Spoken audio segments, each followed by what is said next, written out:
Anyway, you're going to hear nothing but great music tonight, because that's what Joe Williams stood for. He was a paragon of good taste and good singing, and that's what you're going to hear. No rock and roll. No country music. It's not that I don't like country music, it's just hard to believe that many people can live that long and never have one good day.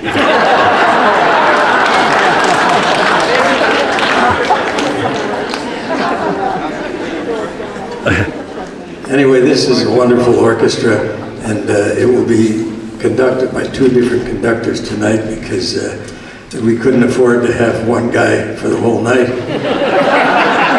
So while one guy's conducting, the other guy's running a food truck down on Fremont Street.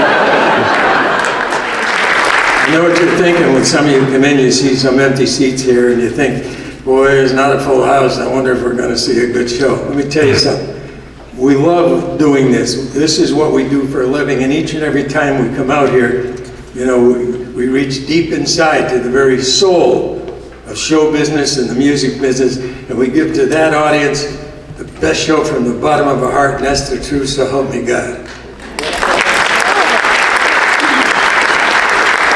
However, looks like there are quite a few seats, so we're not going to do all our best stuff. We're not going to kill ourselves for a crappy turnout like this. We want to come back next year and bring a crowd, we'll do our A material. Get Up My Neil Sedaka medley. David Bandman wrote the arrangement. I think, he's not here, is he? What the hell with him, we won't give him an announcement or anything. The chart was written by anybody who wants to say they wrote it. I got copyrighted practically already. Okay, good for you. I think the piano player's a little weird, I like it.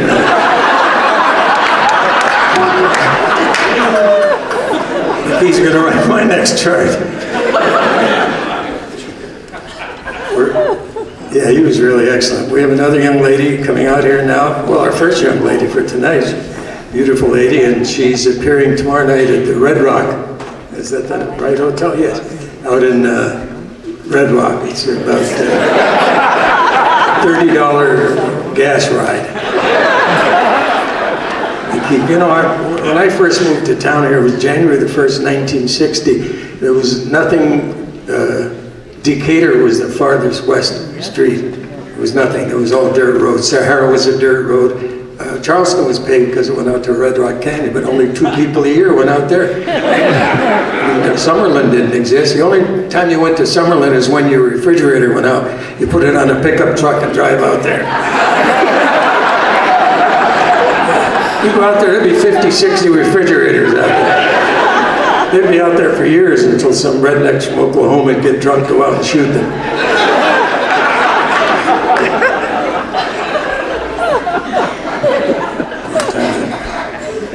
You never drove out, and you never went east. You never went east past the Boulder Highway. I mean, there was a dump back there, and then there was a little private mob restaurant called Bombera's, which you had to be invited to. There was nothing out there, man, you know. Sunday, you put the kids in a car, drive them out there, and show them something dead on the road. There's a road runner out there, and there's a skunk over there. Pit boss from the dunes. Let me tell you, this town, man, when it was run by the mob, this was different, man. I mean, they had so many bodies buried out there in the desert. I tell you, you put sprinklers out there, you could grow an entire union. You'd have the Teamsters over here, and stagehands over there. And they bury one musician in each row because it keeps the bugs off the other ones.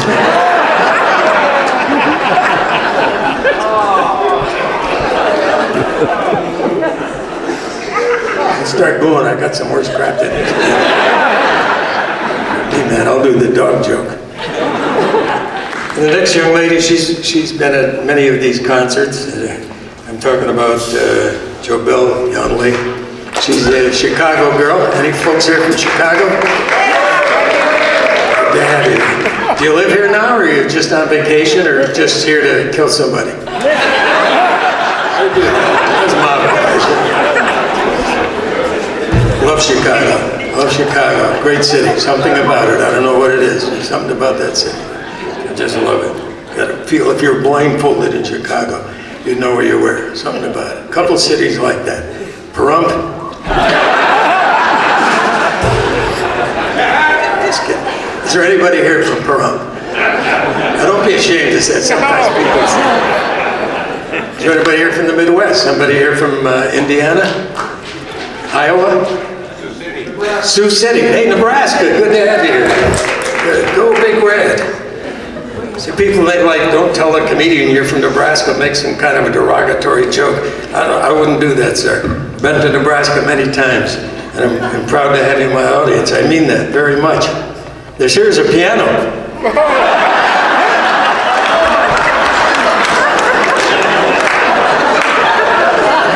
Did you ever see anything this big didn't have John Deere written on it? I'm just kidding, man. Good to have you here from Nebraska. Want to hear some modern jazz? Incidentally, I have a CD also, and some people have asked me, can they buy it? I'd like to sell it, but if I sell it, I won't have it. I just have the one. Didn't seem to make any sense to have more than one.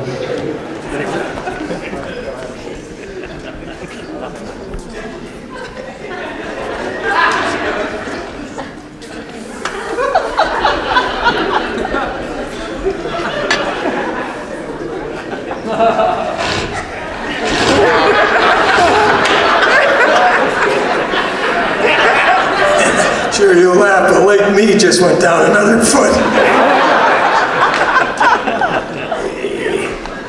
This is fun, isn't it, folks, being up this late?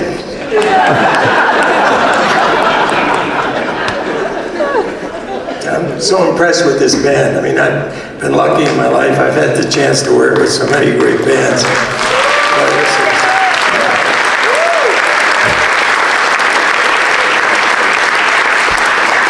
Traveled with the Basie Band, with Woody Herman's band, the Kenton Band, just about every band there is. This is wonderful. I have a chance to play with these young musicians. You notice that they change rhythm sections for different acts. All these people are Dave's students, and so he teaches them one song. So there are 62 rhythm sections standing backstage, each know one song. And then at rehearsal, they had a song with a key change. They had to bring in a guy for that. I want to tell you one. This is for the band too, but this is one of my favorite stories. It's a true story too about Toscanini, as you know, was the greatest conductor that ever lived, and he was the conductor of the New York Philharmonic. Actually, it's called the NBC Philharmonic in New York, and. He was a tyrant to work for, but everybody who played under him agreed that he played way above your capability. He was a genius. And so somebody came to him and said, look, we have this new work written by an unknown composer. He's an American boy. And he happens to be the nephew of a guy who contributes very heavily to the symphony. So if you can, play this. And Toscanini said, what are you, nuts? This is like the best orchestra in the world, and we play the best music, only the best music in the world. We don't play some amateur stuff. And so the guy said, okay, and well, this kept up, he kept saying, Maestro. And so Toscanini said, all right, I'll tell you what, bring the music and we'll try it at rehearsal. If it's very good, we'll consider doing it. If it's less than perfect, don't ever bug me again. And so the manager of the Philharmonic said, fine. So we brought the music in, and it was in 3 movements, and the first 2 movements were very, very well written. Classical and beautiful. The 3rd movement, however, it had a jazz feel in the trumpet section, and the symphony trumpet player was simply incapable of producing the right sound, and Toscanini could tell. And he said, look, we can't do this because it requires this jazz feel in the trumpet section. Our players are not capable of that. They're all brilliant, but they can't do that one thing, and so we can't do the work. And the guy said, well, how about if we bring in one jazz trumpet player just for this one work? And Toscanini said, oh no, I don't want any bebop guys on this band. They're slovenly. I don't like their intonation. I don't like the way they enunciate. And when they play, and I just don't want anybody on the band. Anyway, the guy said, okay. So the kid's uncle came up with even more money, and he went back to Toscanini and said, look, we're talking a lot of money here. I would bring in one jazz trumpet player, and if the guy doesn't cut it, the first rehearsal, like 3 days before the show, throw him out, you don't have to do the thing. You got plenty of material for the show. Toscanini acquiesced to that. And so this whole band is set up, and they're all warming up for like 2 hours before the first rehearsal. And in at the last minute walks some brother from Greenwich Village. He had a beret on, a little goatee, had his trumpet in a paper bag. And he walked over and he nodded to everybody and he sat down, he played one note to warm up, beep. He looked at Toscanini, he says, anytime you're ready, my man. Toscanini almost had a coronary. So what do I have to deal with? Anyway, he comes down with the baton, and this guy is brilliant. He plays not only this jazz thing, but he played the classical part, the first 2 movements, better than Toscanini ever heard. The last note of rehearsal, you know, the guy blows the last note, puts the horn in the paper bag, looks up at Toscanini, says, later, Pops, and he leaves. Second day of rehearsal, shows up at the last minute again, plays one note, beep. Anytime you're ready, my man. Toscanini comes up again. 3 hours, the guy is magnificent. Magnificent. And he finishes, puts the horn in the paper bag, later, Pops, he leaves. Third day, the afternoon of the concert. The kid comes in, sits down at the last minute, takes the horn off, beep, one note, go through 2.5 hours of perfect rehearsal. Rehearsal's over, he puts the horn in the bag, and Toscanini says, wait a minute, young man, before you get out of that chair, I want to tell you that you are the most magnificent trumpet player I've ever heard in my life, and you have changed my whole opinion of jazz musicians. And the guy looks at Toscanini and says, well, I figure that's the least I can do, man, seeing as how I can't make the gig tonight.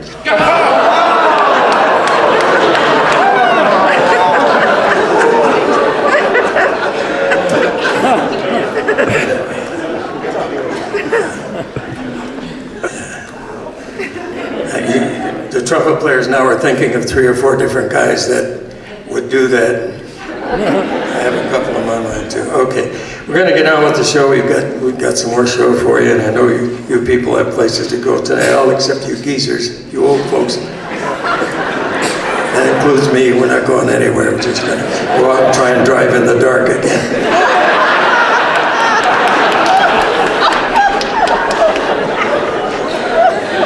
Getting near there too. Turn in your car keys. Oh no.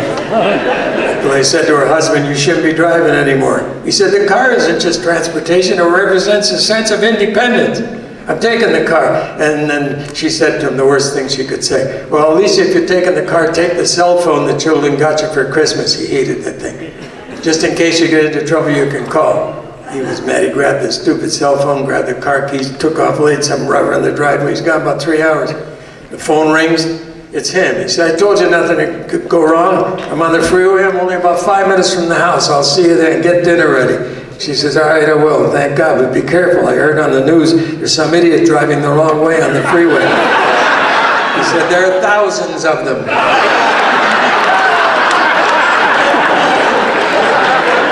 So everything in life is relative, isn't it? I just want to tell you a quick Joe Williams story. I had a television series up in Canada. I think it was in Calgary. We taped it. It was in the and it was a cooking show, comedy cooking show, and we did 130 episodes of it. And I had all big celebrities come up from LA and do it, stars, you know. And so I invited Joe to come up, Joe Williams. And the way the thing started was, it was a penthouse setting. And I was in a tux at a grand piano, and there was a candelabra on it, and sitting on the piano was a leather menu. And so the guest would come in and sit at the piano like a piano bar. We'd talk for a while, I'd noodle, and then I'd say, what are we going to cook? And he'd pick up the menu and say, well, we're going to do this or that. And then we'd break the commercial, and take as long as we need. We'd come back, we'd be in the kitchen with aprons on and cooking. Anyway, whenever it was a singer, I'd have him sing a song. And I had Joe sing a song, I forget, I think it was I'm Always Chasing Rainbows or something, whatever I was noodling, and he said, boy, I love that song. I'm trying to remember, but it doesn't matter. Anyway, Joe sang the song, And we had an audience there, and the audience was very enthusiastic. I mean, Calgary, what the hell are you going to go see, you know? Yeah. And so Joe sang this song, and when he was finished, there was absolute silence. I mean, nobody applauded, nobody moved, the camera guy didn't move, the audio guy didn't move. It was like you had just witnessed something that was unbelievably good, and it was like almost like being in church. And Joe sang a ballad, I think it was, maybe it was somewhere over there, it doesn't matter, it was a ballad, and he sang it, and then I just noodled behind him on the piano. It was incredible. He was an amazing man, and once I gave him an award for being the world's greatest hypocrite. And he said, "Why are you giving me this award?" I said, "Joe Williams," I said, "flies first class from Las Vegas to New York. A limousine picks him up, takes him to a suite in a hotel where his room, food, and beverage are comped. He puts on a $600 tailor-made tuxedo, goes down and performs before the best orchestra in the country. He gets paid a lot of money, and for the next 90 minutes he sings the blues."